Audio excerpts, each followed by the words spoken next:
حضرت اسید عرض کرتے یا رسول اللہ، جیسے ہی میں نے قرآن کی تلاوت شروع کی میرا گھوڑا بدکنے لگا، اچھلنے کودنے لگا. مجھے خیال ہوا کہ کہیں یہ میرا گھوڑا میرے چھوٹے بچے کو نقصان نہ پہنچا دے. میں نے قرآن کی تلاوت موقوف کر دی، روک دی. جیسے ہی میں نے قرآن کی تلاوت روکی میرا گھوڑا بدکنا بند ہو گیا، اچھلنا کودنا بند ہو گیا. میں نے دوبارہ قرآن کی تلاوت شروع کی، میرا گھوڑا پھر بدکنے لگا، پھر اچھلنے کودنے لگا.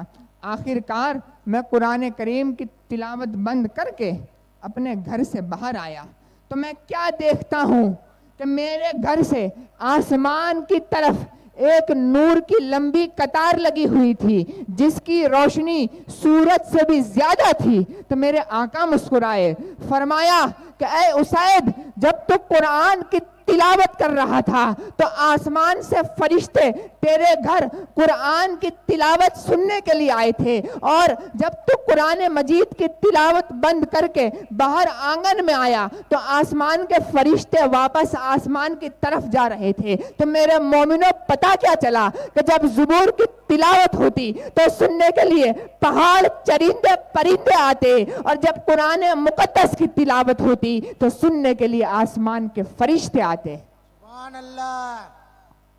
محترم سامعین،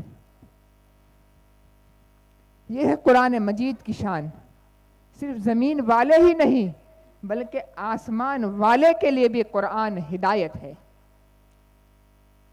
سب کے لیے قرآن رہنما ہے.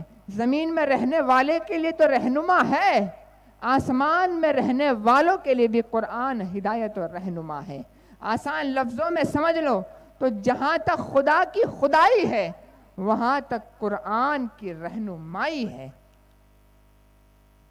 تو محترم سامعین، زمین و آسمان میں رہنے والے تمام اللہ پاک کی مخلوق اسی قرآن اور اہل بیت کی محتاج ہے.